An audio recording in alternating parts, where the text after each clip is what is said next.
morning. So my wife and I, we wanted to go out for a run today.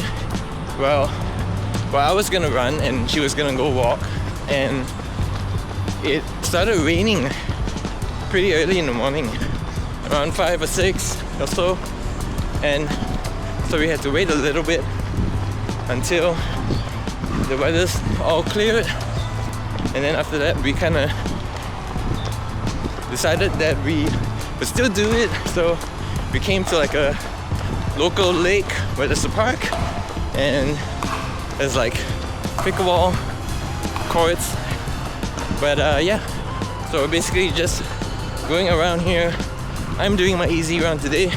I got 9k of easy pace, and my wife is somewhere around here walking. Let's see if we can find her.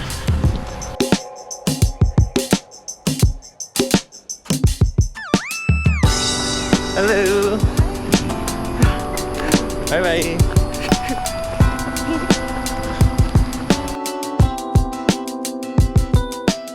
While I'm out here thinking about the Copenhagen build and what I've gone through and what's happened recently, I'll tell you guys a bit of story. So the longest run that I've done in a year and a half so far is only 24k, and that run was the one where I got injured on my hamstring, and so that was kind of the start of the downfall of having to sit out, being injured, and not being able to train or run or practice. And so I took a lot of downtime last year when I should be building my base, you know. And I kind of knew I was gonna do the Copenhagen marathon, but I couldn't train for it. I couldn't even just build that base for it. And so I'm hoping that this build right now is gonna boost my confidence, and everything I've done in terms of strength training and biomechanics and everything that I'm taking, supplements wise, you know, nutrition, recovery, everything, that it's all gonna pay off, that I can start to increase the mileage more and, you know, get myself over the line, over that 24k hump. So that's my objective for this round.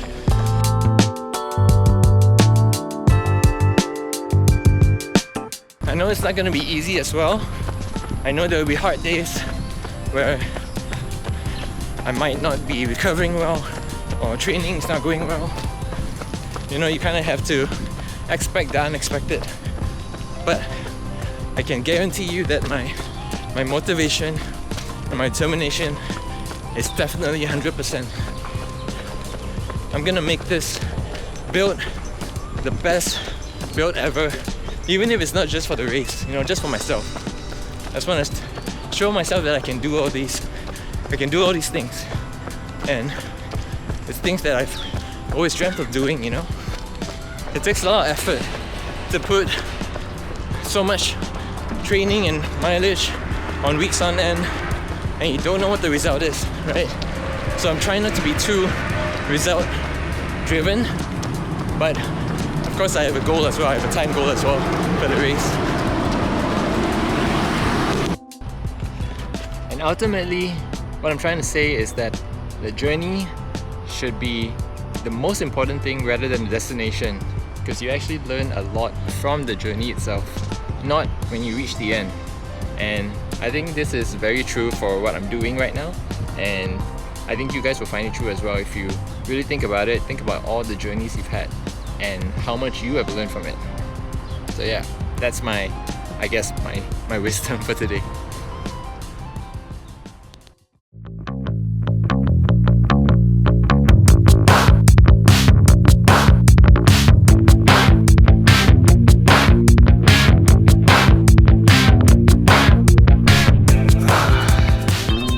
So I just got home, showered, and feeling just very tired.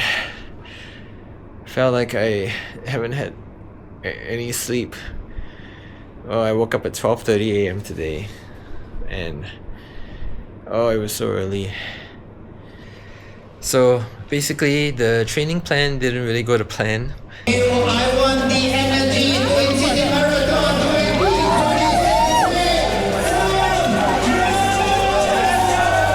I think my legs are still not strong enough, they're not fit enough, and like my lower body, there was just like many levels of tightness and almost cramping, and so there's just a lot of areas that I really need to strengthen on.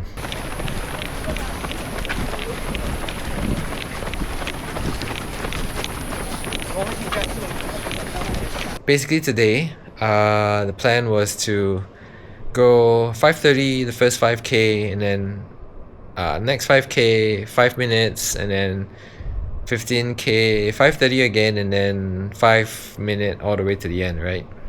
So when we started first k itself, it was really crowded, really packed, and I couldn't really move anywhere else, and so I kind of have to wait until it was widened up a bit. So I think my pace was just like 5:48 something there, but after I got through that, I managed to stick to 5:30. 2k in and heading out of Putrajaya now.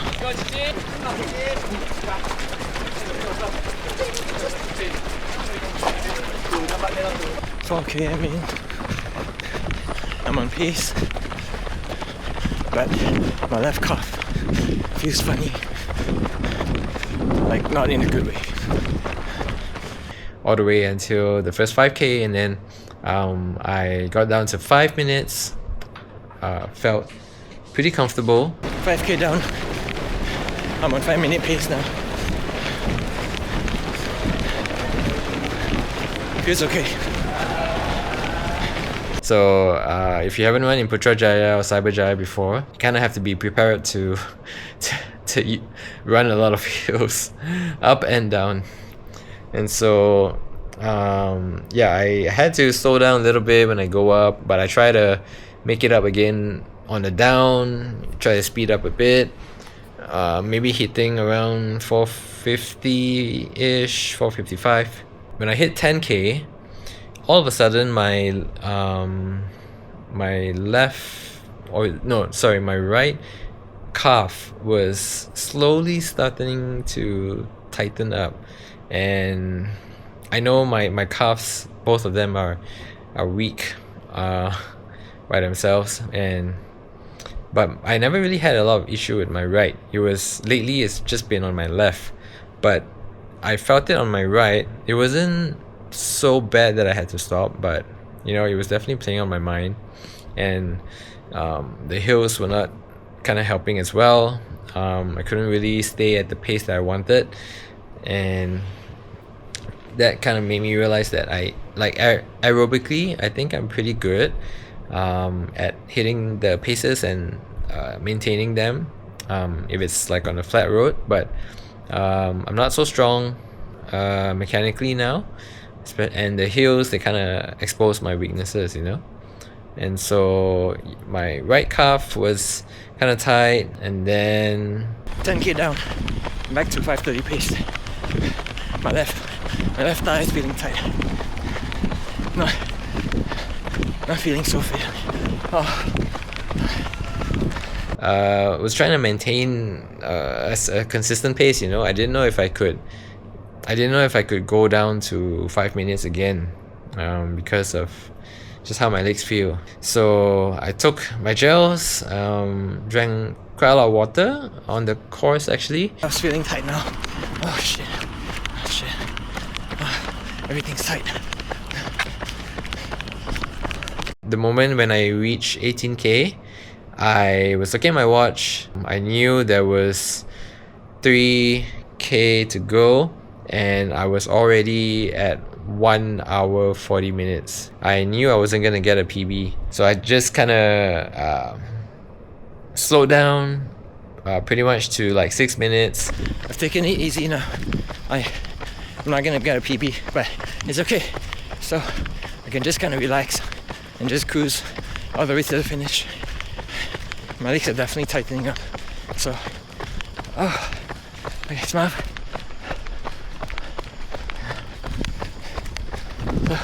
Let's just finish this. I had to stop twice just to stretch out my left hamstring a little bit, because that was starting to get tight as well. But basically just kept running and running until I just kind of sped up for like maybe the last 400 meters to the finish.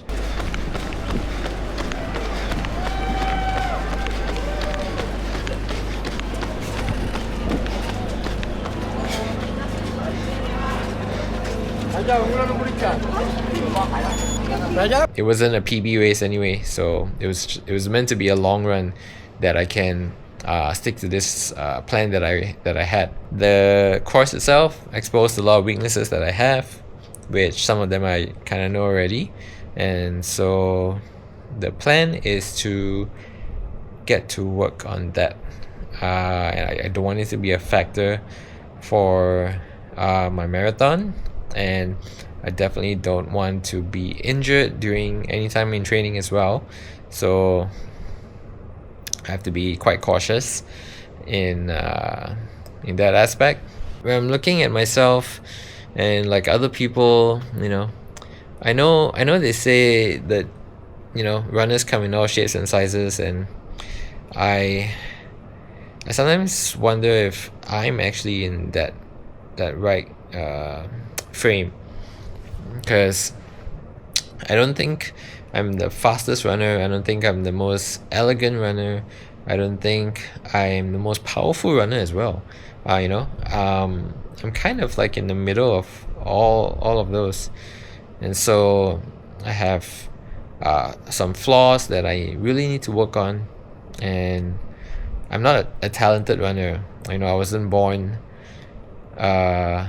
knowing that I can run like this very easily for the rest of my life. I wasn't born talented that way, so I'm the kind of runner who needs to work really hard to get to the good place that I know I want to be, that I know I can be. And so yeah, these are just the thoughts that I have for future trainings, for future workouts. And yeah, I hope you guys learned something today. Never overestimate yourself, but always know that you can definitely work on things that you are not so good at yet. Don't think that you are not as good as other people, so you don't really need to try, or that you should just give up. Everyone deserves a chance to achieve their goals, do what they want.